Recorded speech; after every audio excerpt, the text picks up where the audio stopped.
car keys. God forbid you lose them. They cost a fortune to replace at the dealership, which seems to be the only place you can get them. Well, that's what they want you to think. Like this bloke right here who was quoted almost 1,800 Australian dollars for one spare key fob on his Range Rover. That's over 1,000 US. Why should a remote with less technology in it than a $50 PlayStation controller cost more than $1,000? It's just ridiculous, and it shouldn't. This is a brand new key fob. It looks very similar to the original key that came with my Range Rover, and it works on this car and many other Land Rover models, and it costs just $15. And I can program this in literally seconds using a tool that's readily available online. Here, check it out. Put the Learning Smart Key on your hand, all right? It's on my hand. Press the unlock button on the new Smart Key. Oh, it says learning was successful. All right, let's ditch the original key fob here. This is the one that came with the car and we know that works. So you can see how far away it is. Car's all the way over here. Now, like most 3-year-old plus Range Rovers, this one is catastrophically damaged, although it will start. I'm gonna put my foot on the brake. We've got the replacement fob sitting right here. Let's see if this starts it. Right up.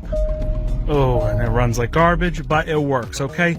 So, there we go. That was really simple and literally took, what, a minute?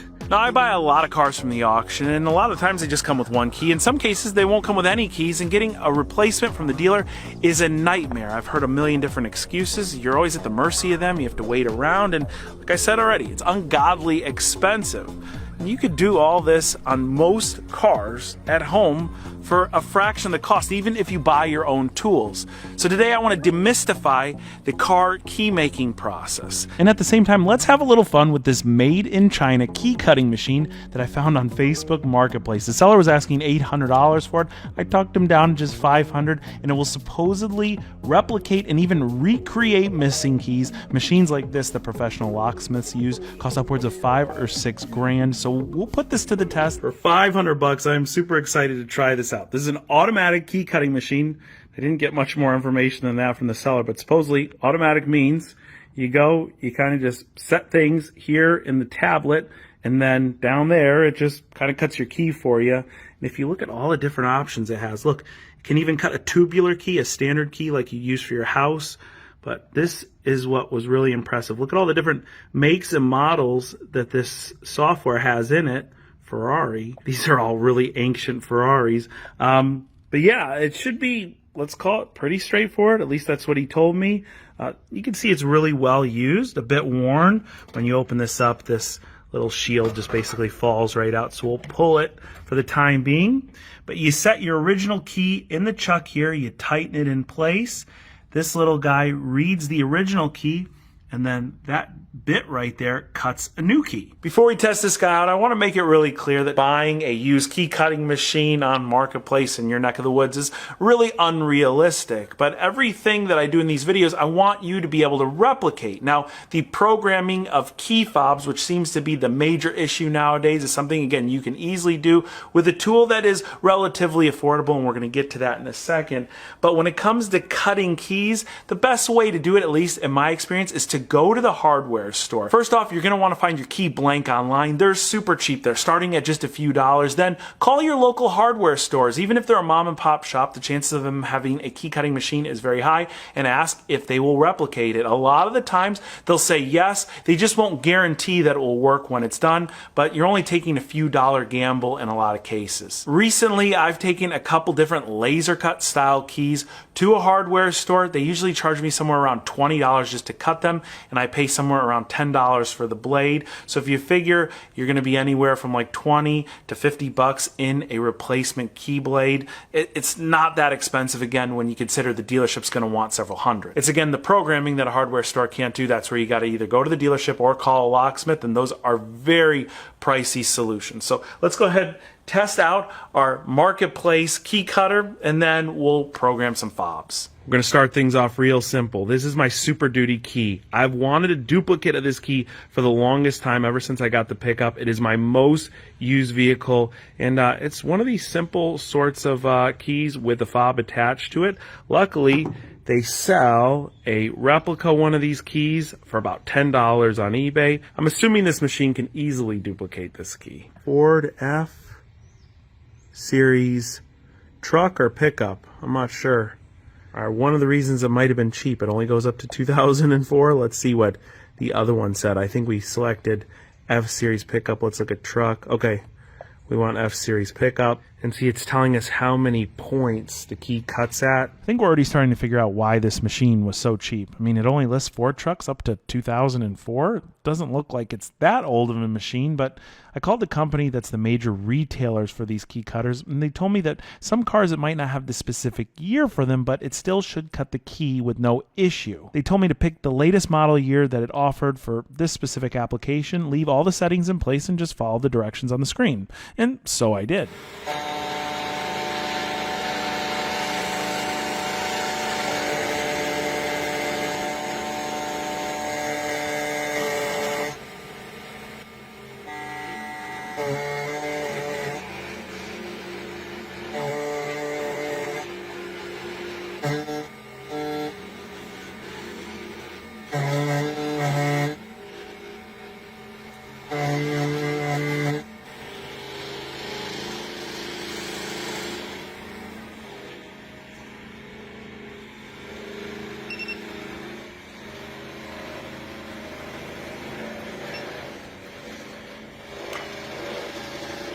Taking a closer look, the original key is a little skinnier with a bit more definition in the center than the one that was just cut with the machine. I don't know, but I'm a bit skeptical that this will work. So our first cut on the key cutting machine is our original here. Here's the one it just cut, and I might have messed it up, so I'm not quite sure, but either way, the truck will tell us. Again, we know that this one works. So here we go. Key in the ignition. Nah. Other way. Okay, so the Ford truck key was an obvious bust, but I did buy a bunch of other key blanks to try, and it seems like we're running into the same problem here. Most of these cars' years that I own don't exist in this system. One quick thing, I did try and update all the tablet software, but it told me I was already running the latest version. So I trusted the logic of the retailer, who told me if it doesn't have your specific year, try and find a model that uses the same blade, and it should work. Next, I tried cutting a key for the 2015 Cadillac Escalade, and what came out of the machine didn't even look similar to my original. Then I tried cutting one for my 2012 Mustang. There's zero chance this one will work either. This is the last key we're going to try to duplicate before we throw in the towel on this machine. It actually does have the specific program for this car. Ours is a 2004-2005 Ram, and here it clearly says 2000 to 2006. We'll hit decode, and let's see what happens.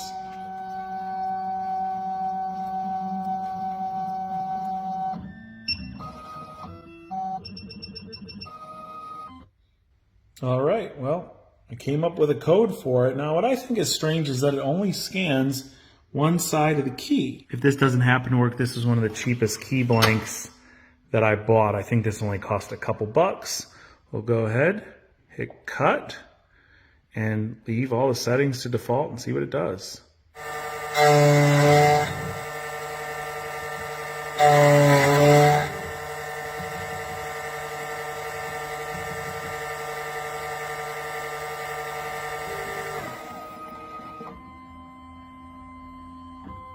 If you look at the original key on the left, you see these little notches, the first ones that you could see, they're just completely missing from the duplicate. There is no way this is going to work.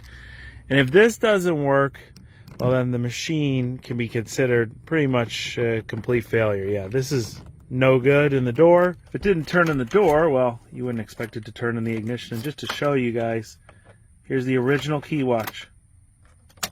Turns perfectly. If you've been keeping score here, I'm currently 0 for 4 on successfully duplicating keys with this machine. Either one of two things is going on here. First is that, well, I've sold a broken machine, which is very possible. It was on Marketplace. Number two, it's that I don't know what I'm doing. However, this is supposed to be a set it and forget it type of solution here. If you've noticed that I've done something wrong and you're familiar with this machine, definitely let me know in the comments. But if you Google this model number, there are a few very scathing reviews of it online, and then there's a few people that say it seemed to work out just fine for them. What did end up working out for me extremely well was this little device right here. This is called the T-Ninja 1000 from a company called TopDon, and this is what programs your key fobs. I showed you earlier how amazingly simple this was on the Range Rover. I literally plugged this device into the car's OBD2 port. It provided me a specific set of instructions on the screen, and literally all I had to do is hit the unlock button while the programmer was running, and it paired a spare $15 key fob to my Range Rover. I was really intrigued when I found this device because it seems to be the most comprehensive key programming device out there for its price. The key programmers that were available to the public, like back in the day, were really specific. So you buy one for one make, and they were ridiculously expensive. So unless you were a specialist in a certain make, like it didn't make any sense to go and buy these things. You just go to the dealership and get your keys programmed for you. This specific product has 40 makes built in, and it's updatable. So in the future, when the newer model years become available for you to make the keys for, you could just update this and it still works. And it costs under $500, which is like incredible. It could literally pay for itself using it one time to program one key. Now, I showed you how simple it was to program the Range Rover key, but I wanted to try it on something domestic and make sure it also worked well with that. And so my 2015 Escalade is pretty modern. I got 2 key fobs online, again, for around $30. And here's the T-Ninja in action programming that key fob. I have this plugged into the OBD port down there, and it popped up with this screen. It's telling me that it can do key adding, key matching, key deleting, which I believe is like, say that you lost one of your old keys and you don't want it to be able to turn your car on again. You can go in the system here and shut off that key from ever working again. And then it says all keys lost. Gives us a warning to tell us not to steal people's cars, and I think that's very important. Please don't steal people's cars. This is a North American car. This is a GM. I think we're going to tell it. Yeah, let's say it's a GM. Yep, it says Cadillac here on the side. I'm just picking the make and model. This is a 2015 with a smart key. Now, what's really cool about this, supposedly if you lose all your keys, you can create a key out of thin air, at least create a fob out of thin air with this device. But we're just going to add one smart key. It says pin code required, yes. Program remotes auto. It takes about 15 minutes. Insert the smart key that needs to be matched into the card slot, and take the other smart key out of the car. Pretty much all cars that use a fob and a push button start system have a special area in the car, whether it be a slot or like a pad somewhere, where you can touch this key to that area and start the car in the case that the battery in your fob dies. If the battery in your fob dies, the car's not going to recognize that the fob's in the car unless this is in that special area. Now, actually, this is our original key, so we need to move this out of the car, and then we can insert our duplicate right here into that special area. In the Escalade, that special area is right here. So see this little pocket? We're going to go stick the key right there. We'll go ahead, take the Cadillac key and put it right here in my Super Duty. And with the key in the pocket there, we'll go ahead and hit OK and see what this does. Check this out. I didn't even notice, but the ignition was off in the car, and now it's back on, and it's telling us to punch in our 4-digit passcode, which it just generated for us. It says matching succeeded. Do you want to match the next one? No, I do not. Please switch the ignition off. Okay. Okay. It says press brake to start. Remember, the only key that's in this car is currently this one right here. Foot on the brake. Hit the button. Look at that. Like a champ. Here we go. We've got a second key for our Escalade. So now if we ask it how many smart keys are attached to the car, it should say 3. So the 2 that originally came with the car, which we only have 1 of, and then our spare right here. So with the help of the T-Ninja, we've got a spare fob for the Escalade and for the Range Rover. Both of those fobs cost 15 bucks a piece. I mean, it's clear that they've developed this product for not just the professional, but the DIYer. But one of the really important features of this device is the all keys loss feature. Like I said, sometimes I'll buy a car at auction and it'll be completely missing the keys. But how about if you do lose all your keys and you call up the dealership and ask how you're going to get a replacement set? I have heard dealerships wanting people to flatbed cars in order to get a key made. I've heard extreme scenarios where they try and sell you an entire new immobilizer system along with a set of keys costing thousands of dollars, and it's clear that with this modern device, well, it can assist you in even the most extreme scenarios. As you saw, the Range Rover did come with a key fob, but it was missing the key blade that sits inside the fob. This is an in case of emergency key that allows you to pop open the door lock in the case that you lock your doors and you get to the car and the battery dies, and then the electronic door locks won't open. Do you follow me there? A lot of cars come like this now. They've got these fobs, but in the case that your battery dies, there's always an emergency key blade with them. And again, mine was just missing from this Range Rover. But there's one other method to cut a key blade basically out of thin air, and you could do so by using this tool. It's called a leashy. This is a 2-in-1 pick and decoder that works on my Range Rover and a lot of other cars that use the same exact barrel style. Now, this tool doesn't just pick a lock, it also decodes the inside of your key barrel, giving you a set of numbers which you can use to cut a replacement key. The crazy thing about these tools is they're readily available online for pretty much every single make and model. They're really inexpensive and they are extremely effective. Here, let's go pick the lock on this Range Rover and see if we can't cut a key for it. So you take the leashy and put the blade portion all the way in. You want to make sure you feel it hit the back of the key barrel there. We'll pull this little bar out on the side here, and that'll allow us to give it some constant tension, and that's important. You just want to give a little bit of tension like you're trying to turn the key in a barrel, but obviously it's not going to turn because the doors are currently locked. So we'll go and we'll start with 1, 2, and then 3, 4 go up, 5, 6 go down. The pattern continues like that all the way up to 10. Nothing on 1, little click on 2, nice click on 3, little click on 4, 5, little click, 6 is binding, 7 click, 8 click, 9 click, and then 10 click. Now that doesn't mean we're done. It's not unlocked yet. You got to continue doing this. It doesn't really matter the order you go in. You go 10 back to 1, 1 to 10. I'm going to start from the beginning again, and let's just listen for the clicks.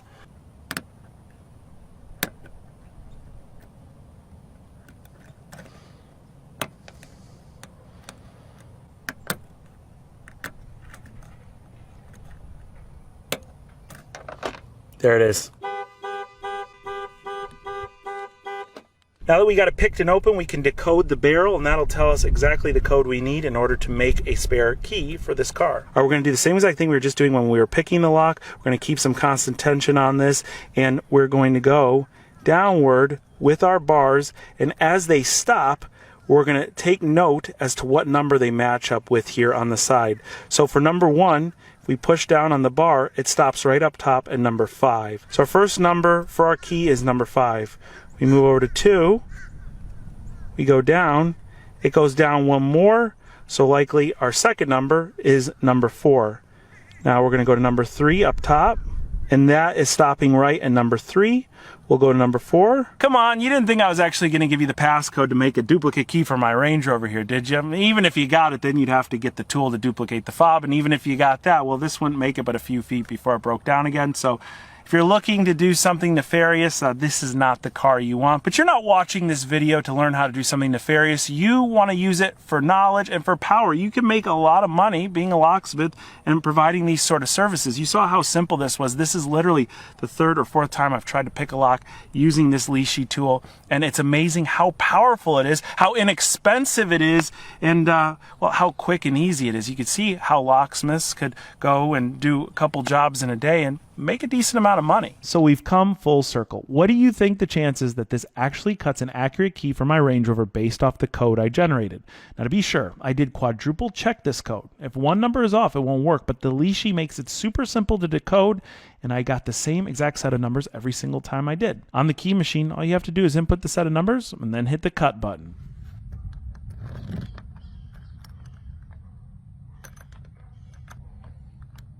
Nope, doesn't work. Okay. Well, I was hoping I'd become my own one-stop shop when it came to making replacement and spare vehicle keys. It turns out I'm going to have to continue a two-stop shop. The first will be at the hardware store to get the keys cut, and then we'll just come here to the farm and use our key programmer to program the fobs, which is obviously the most important step of the whole lot on these modern cars. It's really all you need, especially when you own a lockpick, which I guess I do with that leashy tool, it's all really cool stuff and information that's out there, but it's stuff that a lot of people still don't seem to know about. So I hope you learned something from this video. If you did, be sure to give it a huge like. I don't make a lot of videos like this. Usually we're working on a specific car.